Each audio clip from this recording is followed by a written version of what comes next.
Hi Taurus, and welcome to your horoscope for November 2024. Thanks for joining me. My horoscopes are based on the UK time zone, and please watch them in this order: rising sign first, then your sun sign, and finally your moon sign. So I'm going to break November down into 4 weeks, and I'm going to pay attention to what the moon is doing and how it moves through your chart. So I'll look at what houses it's in and where it supports you in different areas of your life and when. Week 1, Friday the 1st until Sunday the 10th of November. First, second, and third, we've got the moon in Scorpio, and that's in your seventh house of relationships. So you'll find that you'll reach this moment of clarity and understanding as far as one or several of your relationships are concerned. And that energy is strongest on the 1st of November when we have the new moon in Scorpio. So the moon then is pulling in a lot of energy, and I've made a separate video on this. Have a look.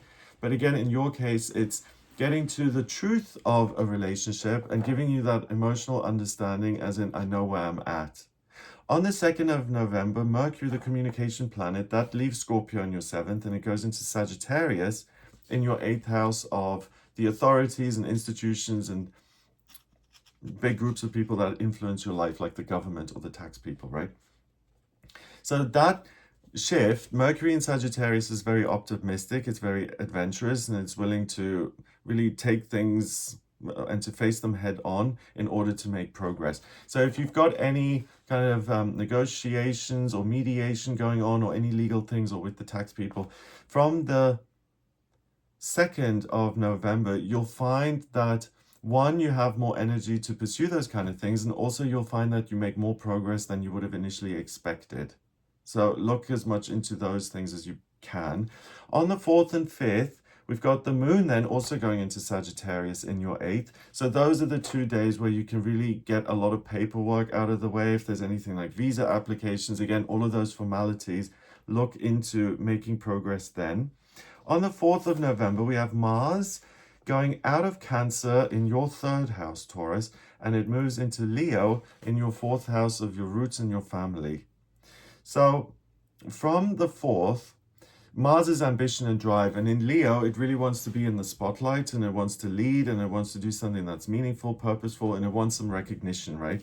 And I think that placement could potentially cause some friction in your personal relationships, particularly if you feel ignored or if you feel taken advantage of. So if things aren't going exactly the way you want in your closest relationships, then I think give it the benefit of the doubt and just see how you feel, and try to see the other person's point of view as well.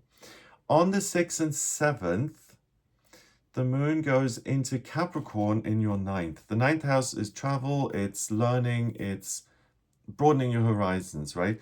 And Capricorn is the sign of the worker. So if you've got any studying to do, but almost like to the level of cramming, the 6th and 7th, you'll be able to make a lot of headway. And also, if you're literally traveling on those 2 days, there is pretty much no or very little room for disruption or for things taking longer than you expect them to. So it's good for those things specifically. On the 8th and 9th, the moon then goes into Aquarius in your 10th house. And if you need to brainstorm at work, if you need to work with other people, if you need to find new solutions to problems, but especially if you need to do something as a team, the 8th and 9th are best for that. And on the 8th, specifically, the moon is in its 2nd quarter and it's waxing. So it's getting bigger and bigger, moving towards a full moon. So the best for teamwork is on the 8th, but also for anything like charitable work or spending time with people you love and care about, or even pursuing things on your own like invention or scientific discoveries are supported on the 8th and the 9th. Then on the 10th of November, the moon goes into Pisces and that goes into your 11th. So you'll notice that on this day, something with one of your friends or a family member really comes to a conclusion and things calm down again, and it's likely that you reach an agreement and some sort of a conflict goes out the window. So in the first 10 days of November here, the moon moves from your 7th house to your 11th house. So it pretty much covers the entire top half of the chart. And if you split the charts that way, top and bottom, top is the public sphere, public life. The bottom is domestic, home life. So the first 10 days here are really about what's happening out there in the world and how can you perfect that and how can you make a lot of progress. Week 2, Monday to Sunday, the 11th to 17th of November. Moon's in Pisces, not just the 10th, but the 11th and 12th as well. And it moves through your 11th house, again, of connections to other people, support networks, socializing. On the 11th, we also have Venus, the planet of love and beauty and creativity. That enters Capricorn and it moves out of Sagittarius in your 8th and it moves into Capricorn in your 9th house. So Venus in Capricorn is really rolling up its sleeves and it's saying, okay, how can I travel? How can I study? How can I get through all of this work? But you've also got Pluto and Capricorn up there on top of your midheaven. So Taurus, if you're looking at starting something new on your own, and if you're looking at unraveling some sort of existing work situation or living situation, before the 19th of November is the best time for you to let go of the old and to replace it with something new. Either in terms of learning, literally in terms of living situation, or kind of what are you producing that has greater meaning than what you're doing now. So that's a really important time of November here, the 11th and 12th. Then on the 13th and 14th, the moon goes into Aries and it's in your 12th house of spirituality and spiritual strength. And it's on top of Chiron, the wounded healer, also in Aries. So the 13th and 14th is really good to do any spiritual work and to heal anything that feels unresolved or anything that's kind of living on your grid and causing you anxiety or grief or self-doubt. Looking at those kind of things, doing a personal inventory around the 13th and 14th will help you to resolve them, to feel freer moving forward. Then on the 15th and 16th, the moon goes into your sign, Taurus, and it joins Uranus and Taurus also in your first house of self. So these 2 days, the 15th and 16th, you ought to feel really yourself at the peak of your powers. Anything you touch kind of adjusts itself to what it is you want. And if you want to make any changes to your personal routine or your diet or the way you exercise or your wardrobe or your appearance or anything that has to do with the self, the 15th and 16th, you'll have that creative touch and find something that appears to be an improvement to where you are now. On the 15th of November, we have a full moon, and that's a full moon in your sign, Taurus. And it's not just a regular full moon, it's a supermoon. So it has an even greater influence on you than a regular full moon would have. I've got an itchy nose, excuse me. It sits in your first house of self on top of Uranus in Taurus. So for you, I think this might be like an epiphany, like some sort of really wild idea that you may never have considered in the past. And that's like, wow, I wish I had thought of this 10 years because it's so wonderful. So if anything like that occurs to you, really take that seriously because it's likely then to improve the circumstances of your life, what you're doing on an everyday basis, what meaning you kind of find through your work, and also what you're getting in terms of your finances.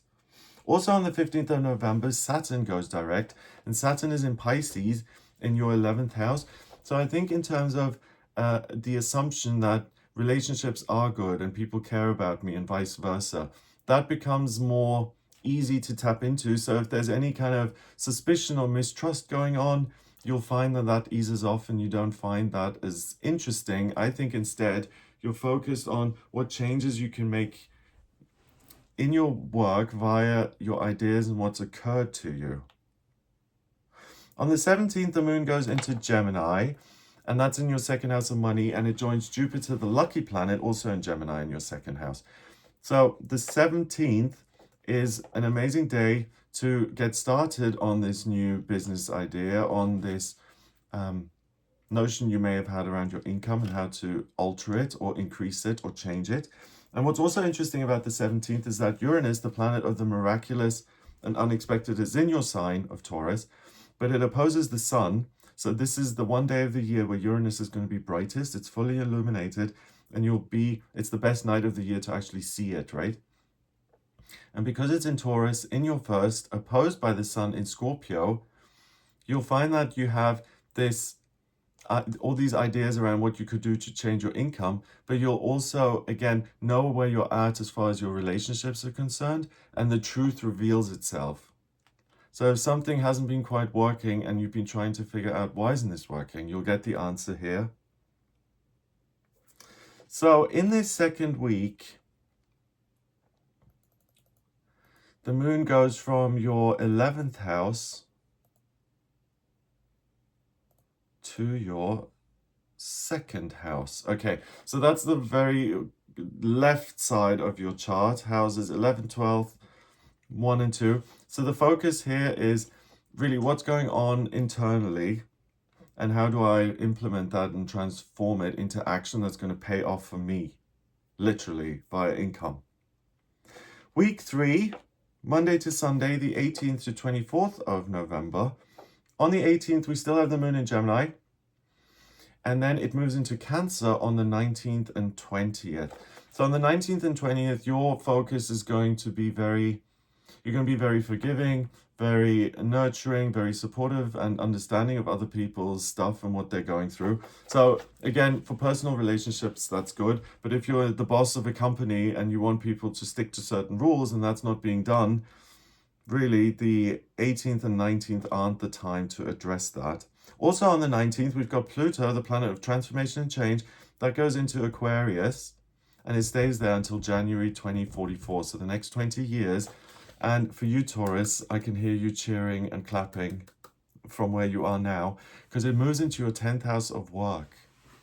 And that is such good news for you moving forward as far as your career is concerned, because you'll start to get ideas and you'll start to feel much more independent and like you can do what it is you want and feel passionate about. And you can also do something that may even exist outside of the norm. So for you, this is a wonderful shift. And rather than just trying to be in survival mode all the time, as far as your career is concerned, things are really going to open up and you'll see what other things you can do that might be a better fit. On the 21st and 22nd, the moon goes into Leo and it moves into your 4th house. So that's a great time to spend time with family members, really close friends, and to just enjoy yourself, to spend time doing something that isn't work related. On the 21st as well, the sun goes into Sagittarius and it moves into your 8th.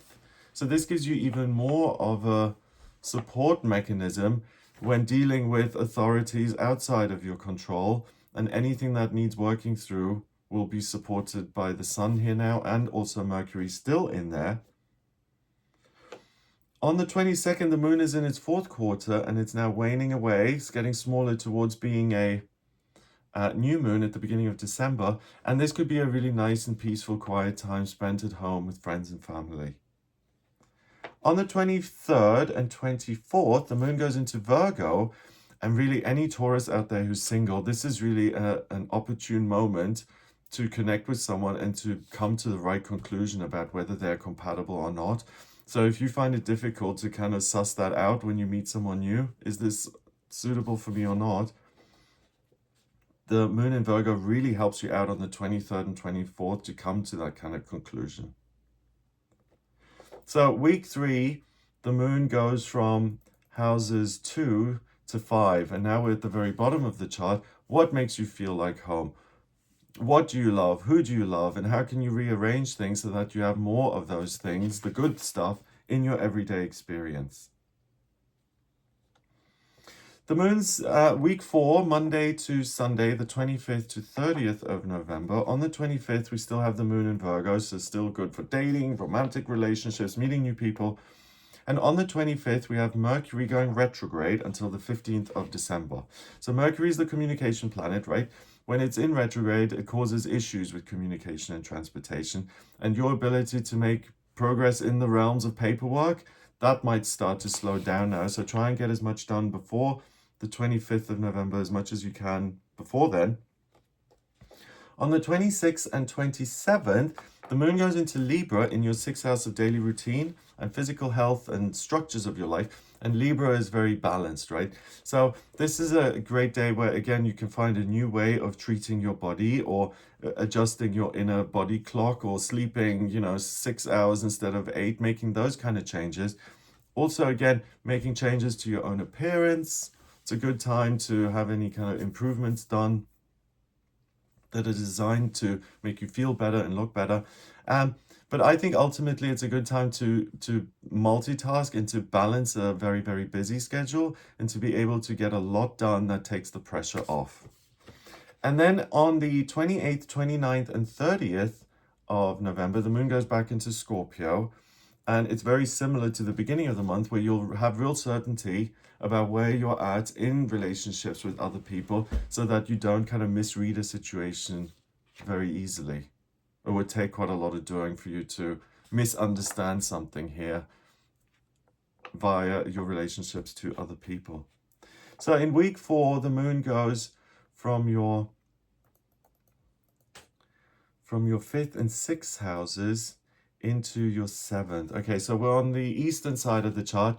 So the final week of November is really, how do I get organized in what I love? How do I include new things? How do I structure those in and move forward feeling secure of where I'm at and where other people are at? So I think the last week is really helpful in terms of getting your act together, bringing more love into your life, more balance, more consistency, so that you feel like you've acquired a lot of good things as you've moved through November here.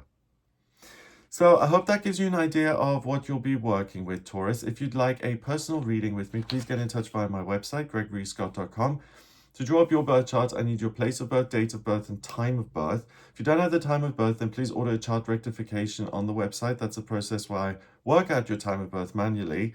If you like this video, give it a thumbs up, please, so it shows up in searches. Subscribe for more videos in future and share it with anyone who you may think might like it. That helps the channel grow. So I hope you have a great month and I'll speak to you soon. All the best.